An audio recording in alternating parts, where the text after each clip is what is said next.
Então, meus amigos, como prometido, estamos aqui numa live e espero que a gente possa, e tenho certeza, colher pérolas aqui, porque hoje o nosso convidado é Juliano Breda, colega aqui de Curitiba, do Paraná. O pai dele, Antônio Assir Breda, esteve conosco na fundação da Bracrim Curitiba em 93 e vai o meu abraço e o meu respeito ao incomparável professor de processo penal, Antônio Assir Breda, e fazer aqui a operação para colocar o nosso convidado online aqui conosco. Vamos ver se eu consigo, então. Boa Olha noite, Elias. só! Puxa, Juliano, querido irmão, olha, de coração te recebo, né? Te recebo de braços abertos. Acabo de falar, creio que você acompanhou, sobre o Antônio Assir Breda, seu pai, um Eu vi. grande professor, respeitado por todos nós. Muito Você obrigado. pergunta para o Jacinto, por exemplo, né? Jacinto, uma referência, ele fala, Antônio Assir Breda sempre falou, vários outros colegas. Então, você herda do teu pai esse amor, essa paixão pela advocacia, pelo direito, e mais do que isso, você tem aquele amor pela classe, você tem aquela paixão pela classe, você tem aquela noção nítida e aquela visão estratégica do que seja uma ordem dos advogados na, na concepção do nosso Estado democrático de direito, enfim. Você tem todas as qualidades, você nos orgulha, você é a pessoa que sempre recorro quando quero trocar ideias sobre problemas da advocacia que colegas nossos enfrentam no Brasil todo. Enfim, eu ficaria aqui o restante da live aqui elogiando, porque sabe que você é credor do meu respeito maior. Então, tenho o prazer de te receber aqui, fazendo apenas um registro inicial, Breda. Assisti há pouco uma parte aí da reunião ministerial que o ministro acabou de liberar e te juro, me senti assim desolado. Desolado pelo seguinte, eu não estou acostumado, meus tímpanos não estão acostumados a reuniões com aqueles termos chulos, com aquela Impressiona, né? linguagem, né? Uma Inacreditável. linguagem indigna da estatura que deve ter uma presidência da República a que nós estamos acostumados. Enfim, lastimável. A OAB foi tratada como essas OABs da vida aí. O Supremo Tribunal foi colocado como se fosse uma organização criminosa, que os ministros deveriam ser presos, enfim. Eu fiquei sem palavras e eu posso te sintetizar aqui a linguagem ali indigna mesmo até de prostíbulos, com todo o meu desrespeito devido, porque eu posso desrespeitar quem não respeita a democracia e o direito posto. Então, te convido a falar sobre o tema livre. Eu sintetizei o teu trabalho sobre abuso de autoridade, sobre esse tema tão caro para todos nós que sofremos na ponta essa questão aí, somos os destinatários dos abusos, numa frase só, vou usar aqui. A lei, ou a autoridade é para uso e não para abuso. Me parece que dá para resumir o pensamento.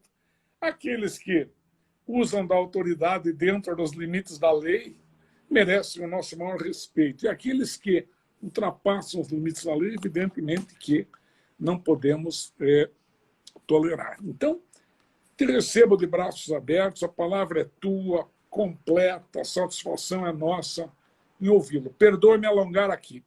Não, imagina. Elias, eu quero, bom, em primeiro lugar, agradecer as tuas palavras, que são, na verdade, fruto da nossa amizade, da nossa relação institucional. A Abracrim, quero aqui desde já enaltecer, aplaudir de público todo o teu trabalho à frente da Abracrim nesses últimos nesses últimos anos, a Abracrim, que tem prestado ao longo das últimas 2 ou 3 décadas um serviço inestimável, né, a favor do direito e a favor da advocacia criminal em todo o país. A capilaridade que a Abracrim obteve está presente hoje em todos os estados do nosso país, colaborando, trabalhando junto com a Ordem dos Advogados do Brasil.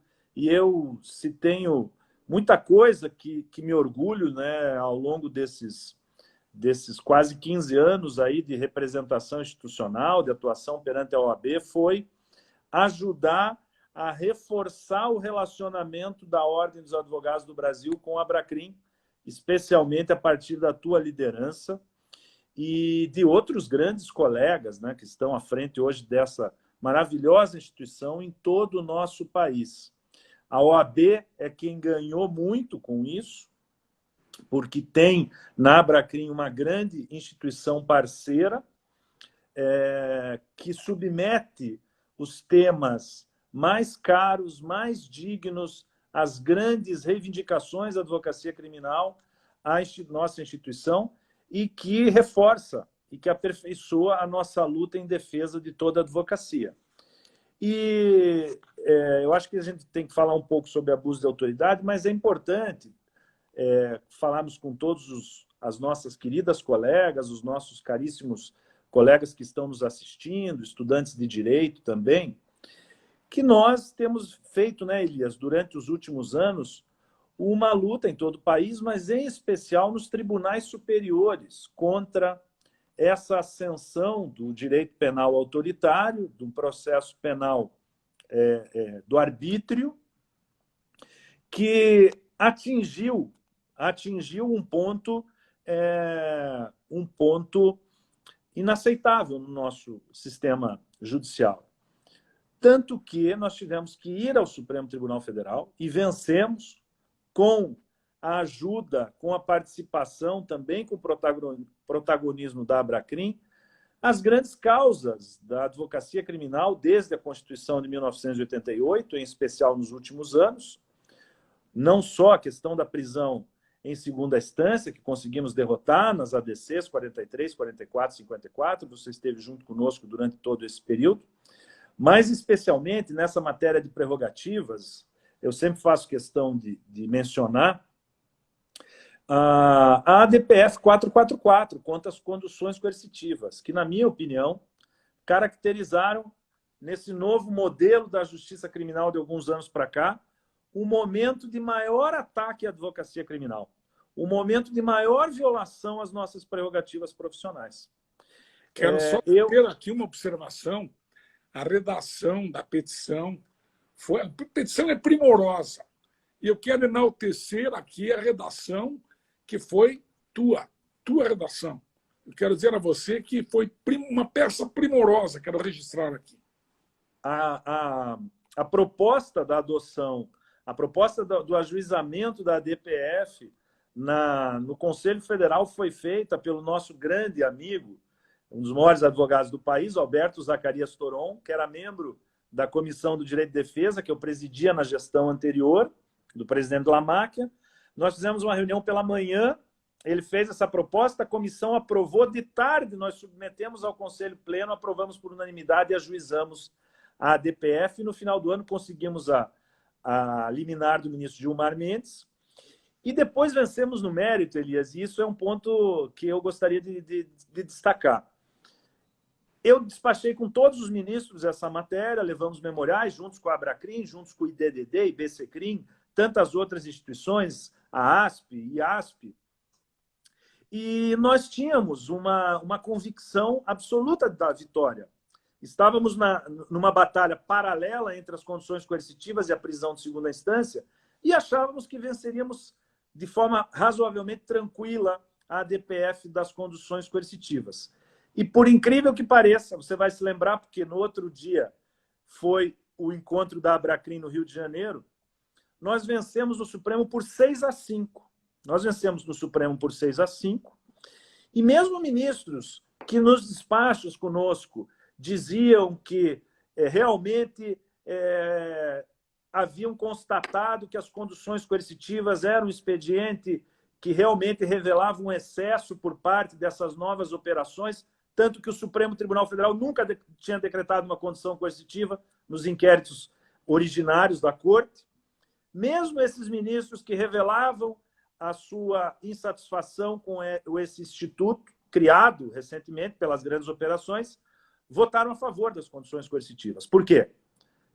E é um dos grandes pontos, você é um craque nisso, que bate nas prerrogativas profissionais e é um dos fundamentos pelos quais a lei de abuso de autoridade era necessária. De muito tempo para cá, em especial nessas grandes operações, passou a existir, de forma inédita, uma pressão violenta midiática contra a advocacia criminal, uma pressão da imprensa, uma pressão de parte da classe política que achou que não seria atingida e que acabou sendo mais à frente, com o prejulgamento público, com a execração do cidadão suspeito da prática criminosa, em que as conduções coercitivas eram um dos modelos elementos mais simbólicos desse modelo de justiça criminal. E nós, naquele julgamento, enfrentamos, em primeiro lugar, uma oposição radical da mídia, a imprensa inteira contra nós, a imprensa inteira jogando a favor das 10 medidas do Ministério Público Federal, que nós tivemos que ir ao Congresso também na gestão anterior da OAB, para ver rejeitados os projetos, em especial aquele que amputava a garantia histórica constitucional do habeas corpus, que diminuía a grandeza constitucional dessa que é a principal medida, símbolo da redemocratização do país. 10 medidas que flertava com a utilização da prova ilícita e outros grandes abusos que nós fomos contra e conseguimos derrotá-los. E que foram requentados depois no pacote anticrime. Tive também a satisfação de coordenar dentro do Conselho Federal da OAB um grupo de trabalho a pedido do presidente Felipe Santa Cruz, que vem realizando uma gestão maravilhosa, especialmente para nós da advocacia criminal, defendendo todas as nossas causas, que mostrou ao Congresso, mostrou à imprensa, ouvimos mais de 30 professores de direito penal de todo o país, das mais diferentes formações filosóficas e ideológicas, e que aportaram as suas contribuições àquele estudo, mostrando as graves inconstitucionalidades que ele continha e que serviram para a rejeição de grande parte daquele projeto e para a construção do ambiente que permitiu a aprovação de grandes avanços na nossa legislação processual, como a reformulação das regras da prisão preventiva, a reformulação com mais seriedade das regras e dos efeitos da colaboração premiada e, para não ir muito longe nesse tema, em especial do modelo do juiz de garantias, que infelizmente foi suspenso pelo ministro Luiz Fux. A OAB também, junto com a Abracrim, está habilitada como amicus curiae nas ADIs contra o juiz de garantias, propostas pelas associações de classe, da magistratura e do Ministério Público. Fizemos recentemente uma petição pedindo que o ministro Fux marque as audiências públicas de forma urgente, até peço que a Abracrim também faça um requerimento nesse mesmo sentido. E estamos todo dia indo no Supremo, todo dia indo ao Supremo, né, Elias? Hoje acabamos, vamos dar aqui a notícia, acabamos de assinar um habeas corpus coletivo para tentar anular o julgamento de 400 processos feitos no Superior Tribunal de Justiça sem comunicação do advogado. Processo de habeas corpus, processo de agravos, processo de embargos de declaração, sem sequer a menção da movimentação processual, mostrando que toda essa luta que começou mesmo antes, lá você citou meu pai, toda aquela turma dele, no Brasil inteiro lutando contra os abusos da ditadura, mas especialmente, mesmo depois da redemocratização do país, do nosso Estatuto de 1994, do nosso grande querido José Roberto Batóquio, com todos os direitos e garantias assegurados, mesmo quando a OAB foi ao Supremo, por intermédio do nosso querido Toron, para conseguir a aprovação na gestão de César Brito da súmula vinculante 14, para garantir aquilo que já estava na lei, quer dizer, o direito do advogado acessar os autos de inquérito policial. Mesmo após tudo isso, nós seguimos vendo progressivas abusos, violações do direito mais básico do advogado, que é ter acesso ao processo, né? Sem direito, sem o qual o exercício da nossa profissão fica inviabilizado. E se fica inviabilizado o exercício pleno e efetivo do direito de defesa, não é possível a obtenção de justiça.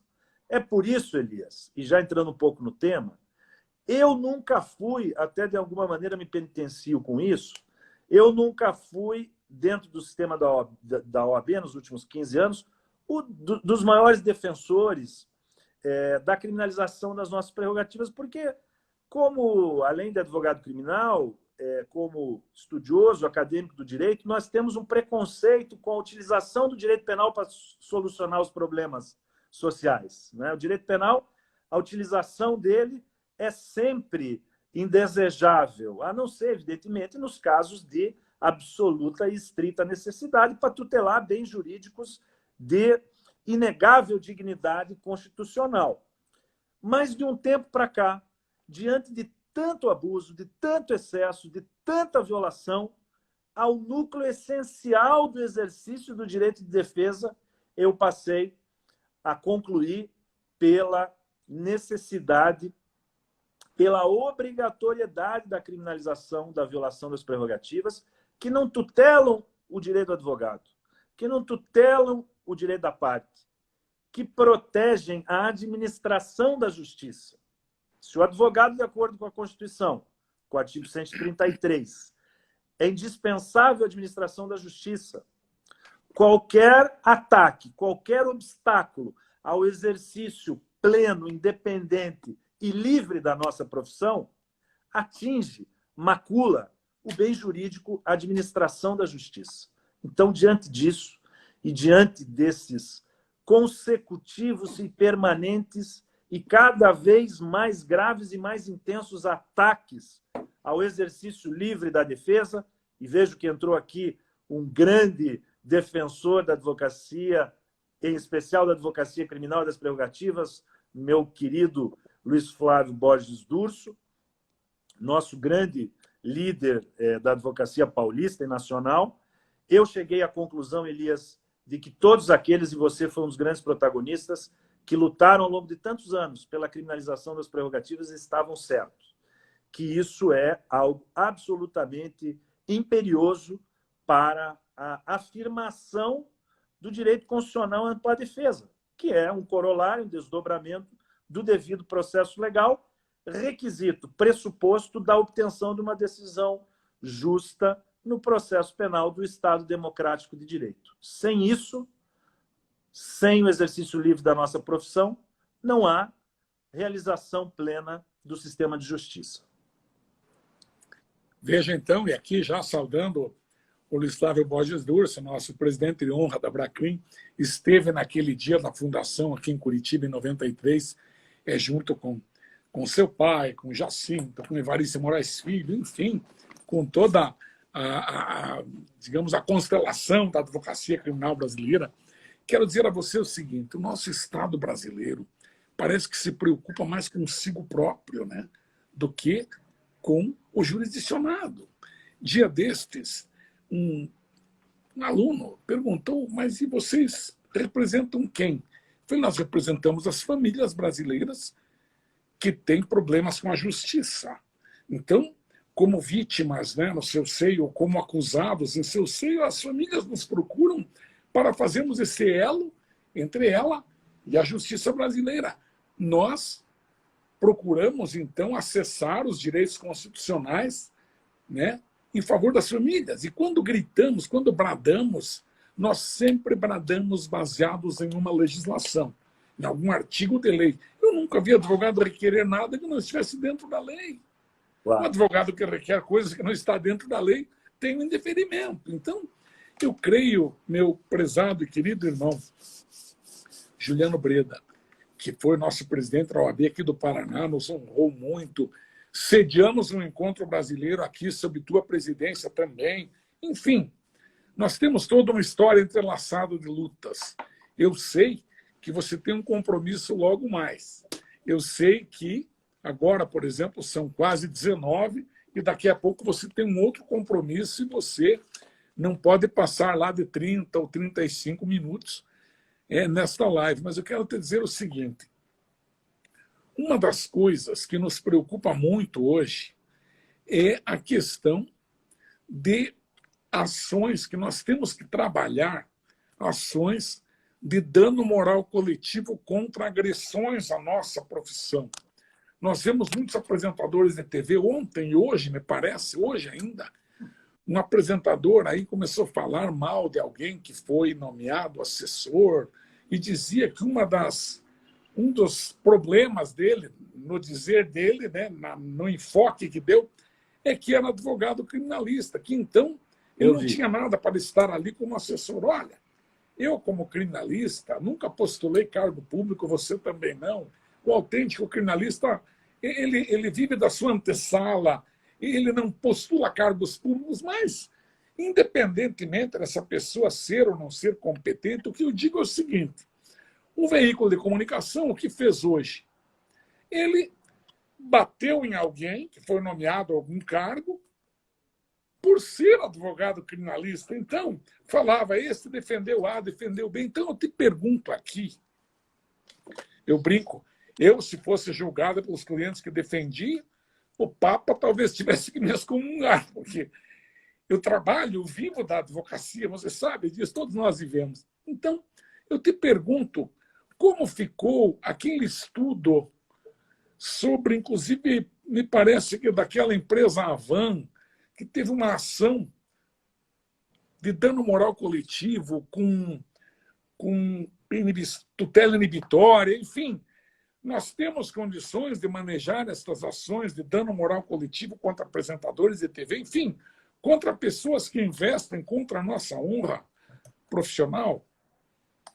Olha, Elias, esse é um tema que vem sendo muito debatido hoje no Conselho Federal, de como deve ser a nossa postura de reação a esses ataques. E há uma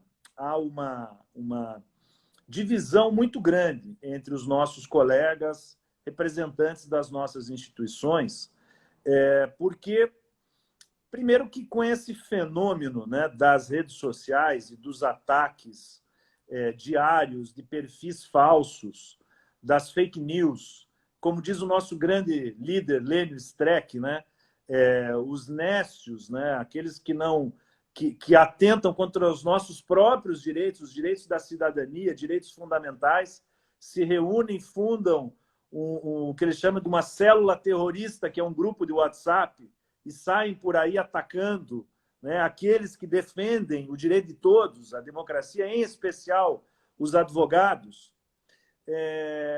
Na OAB, há uma divisão muito grande entre reagir processando essas pessoas e, na maioria das vezes, alguns jornais e jornalistas que cometem, às vezes, esse equívoco de associar a figura do advogado ao crime supostamente cometido pelo seu cliente, né, porque fazem a confusão entre o advogado e o cliente, que é considerado, na maioria das vezes, quando faz-se essa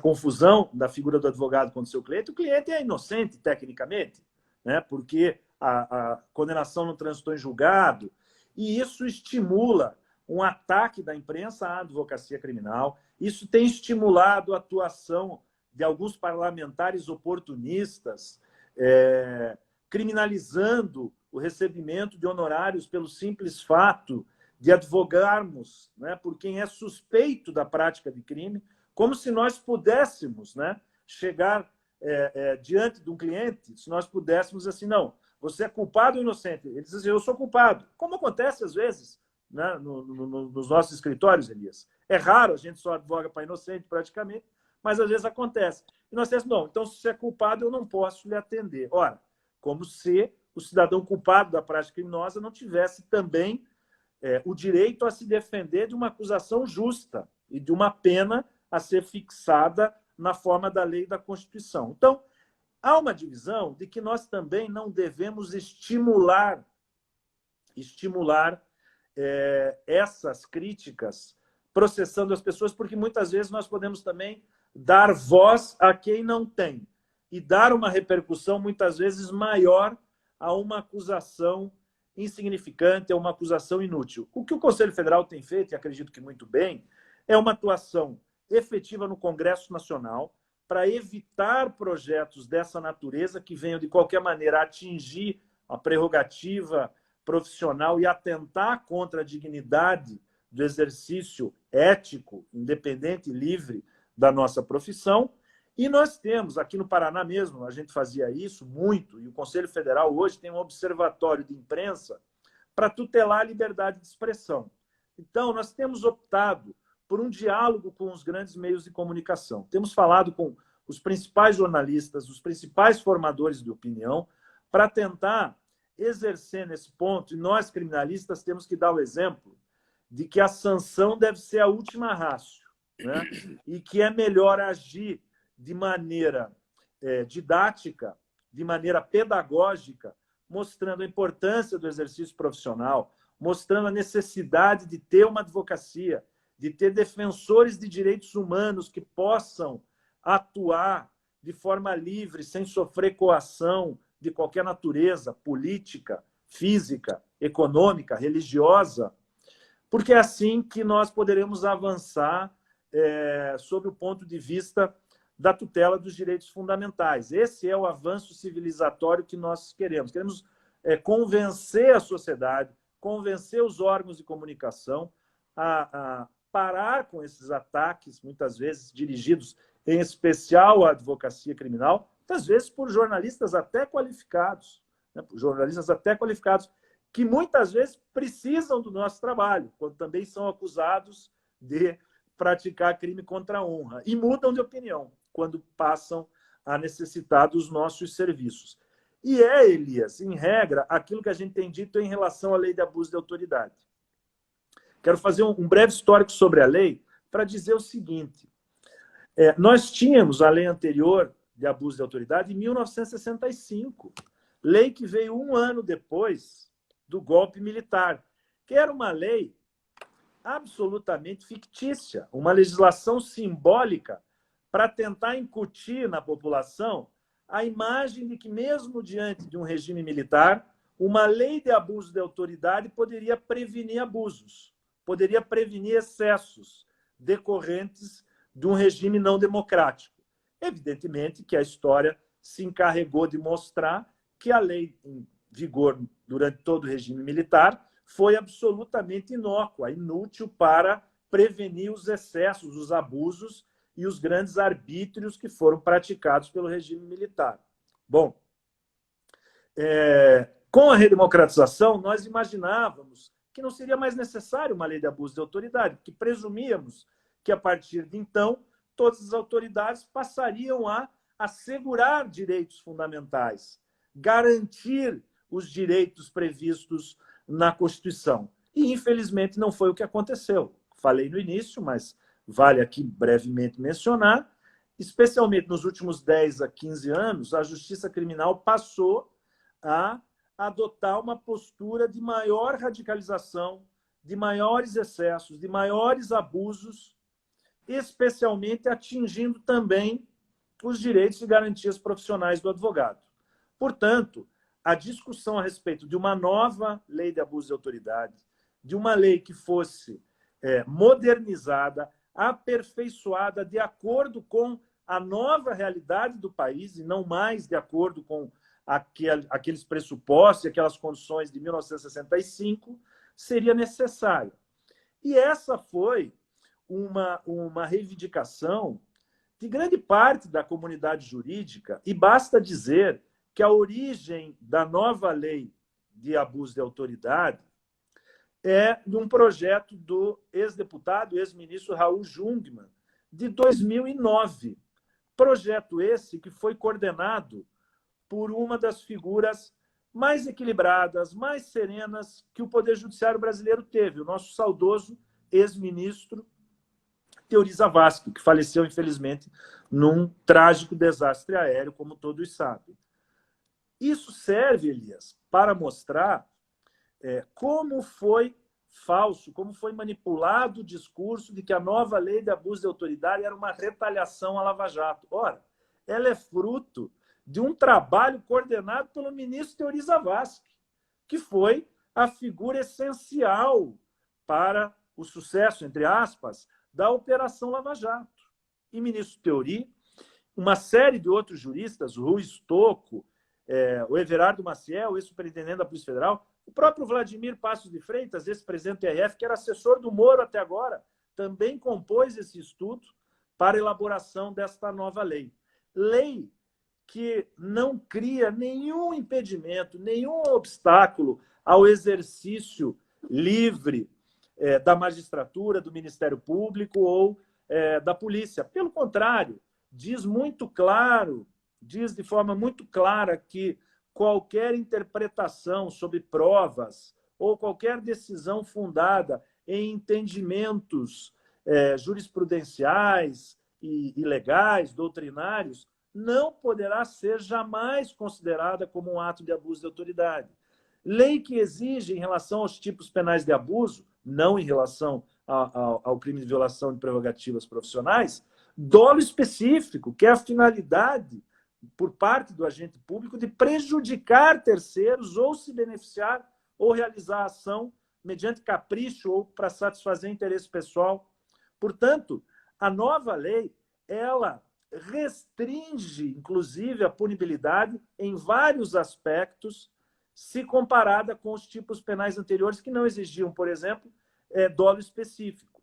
De outro lado, se nós pegarmos um a um os tipos penais da lei de abuso de autoridade, o que ela faz, Elias, é simplesmente repetir as garantias fundamentais do artigo 5º e afirmar que constitui crime de abuso de autoridade a ação do funcionário público com esse dolo específico de prejudicar interesse de terceiro ou de se beneficiar, infringindo uma série de condutas, todas elas fundadas e construídas a partir das garantias fundamentais do cidadão previstas no artigo 5º da Constituição da República. Portanto, o Conselho Federal da Ordem, que foi ao Supremo Tribunal Federal, como amicus curiae nessa ADI, eu trabalhei essa petição, coordenei a nota técnica do Conselho Federal, que recomendou ao Congresso Nacional a derrubada dos vetos do presidente Jair Bolsonaro.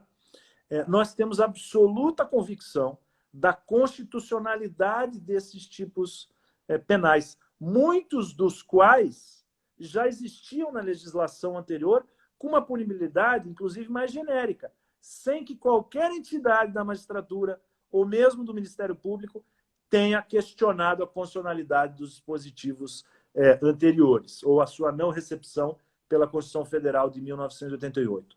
Portanto, nós estamos muito tranquilos, em especial em relação à criminalização da violação das prerrogativas profissionais. E, para concluir, e emendando na resposta que eu disse a você, sobre como nós queremos tratar a imprensa e, eventualmente, essas pessoas que se utilizam de fake news contra nós não queremos que a lei de abuso de autoridade seja aplicada.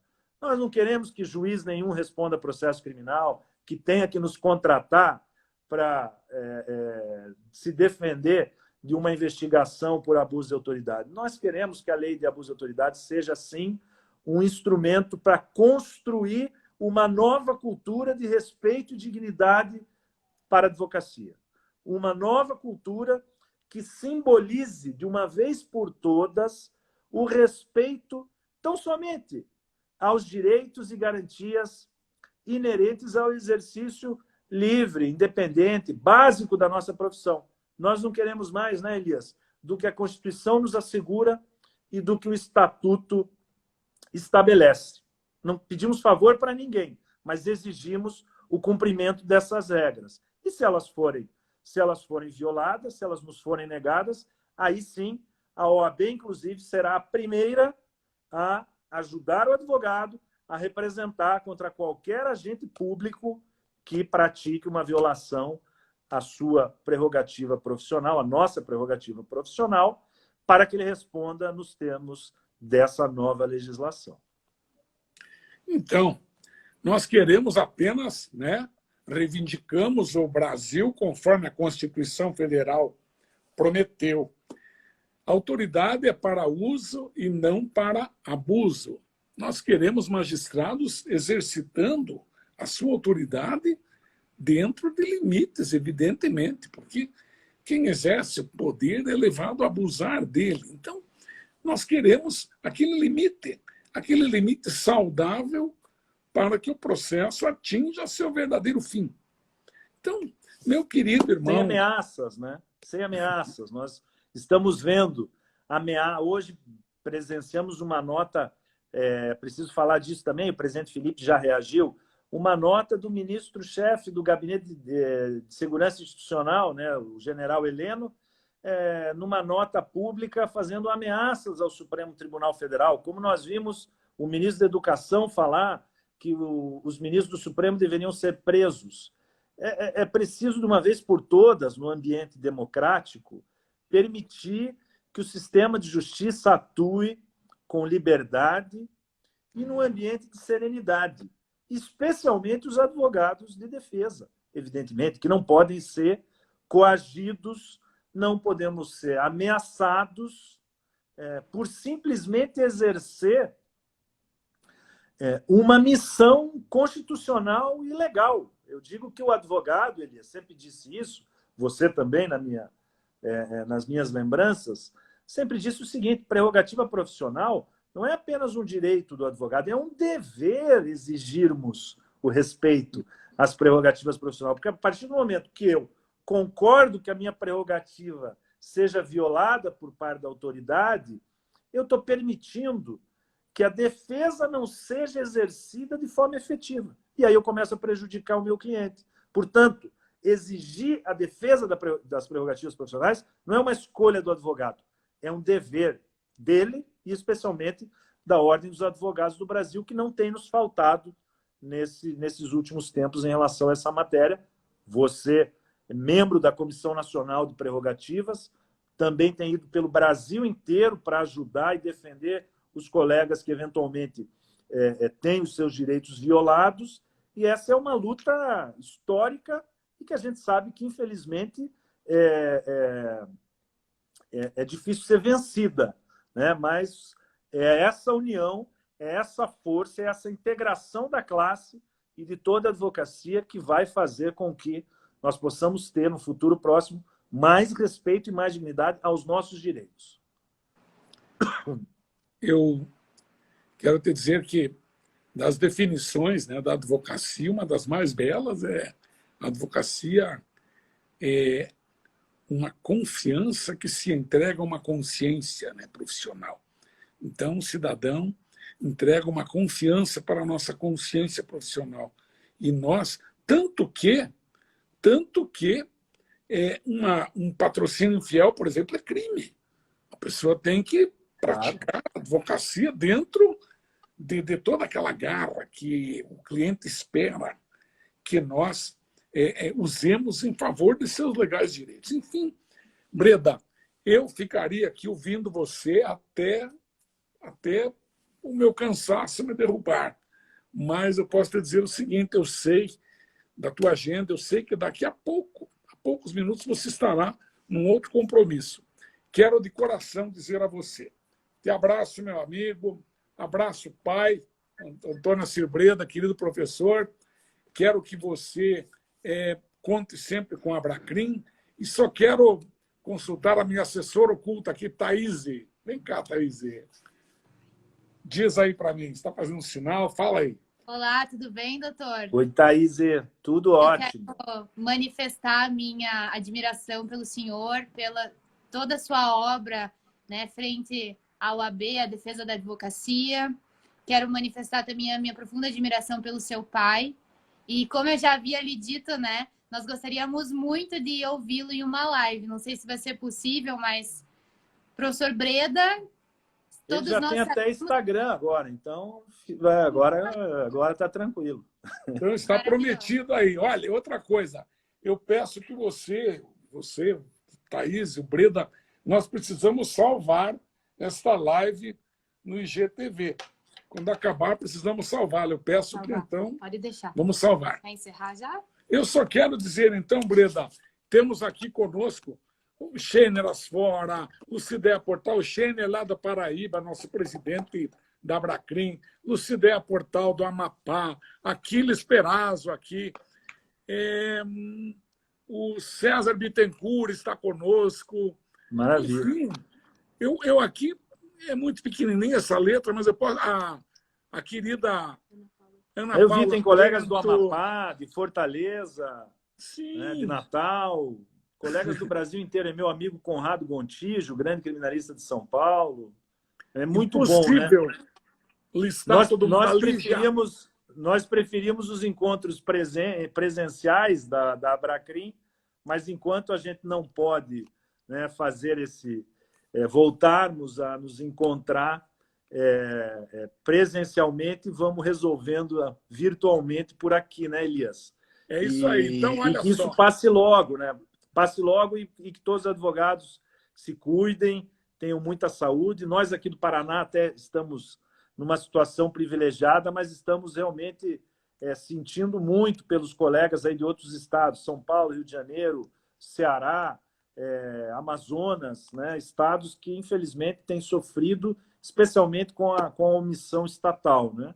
E a gente espera que todos fiquem bem e que nós possamos nos ver em breve. Deixa eu fazer uma propaganda aqui, preciso também te mandar o meu livro, né, sobre os comentários da Lei de Abuso de Autoridade, que tive muita honra em fazer, fizemos muito rápido, com grandes amigos nossos, né?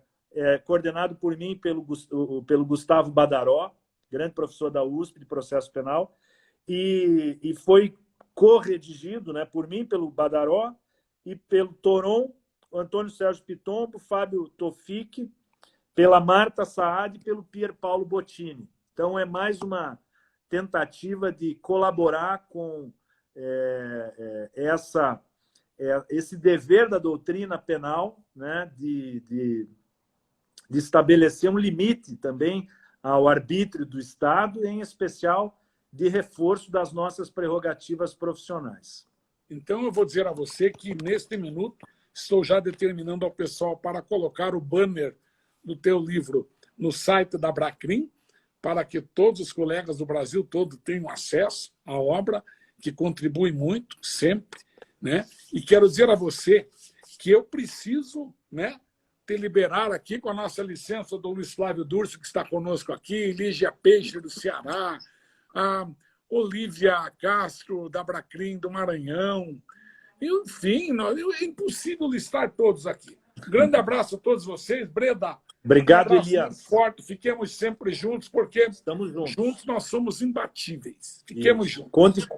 Conte comigo sempre, você, a Thaís e a Abracrim, com certeza. E eu quero dar um abraço especial a todas as advogadas, aos colegas advogados que nos prestigiaram aqui nessa live. Muito obrigado por dedicar um pouco do tempo aí de cada um a ouvir esse debate, e sigo à disposição de todos. Um abraço a todos, boa noite, um bom fim de semana a todos. Enriquecedor, um grande abraço.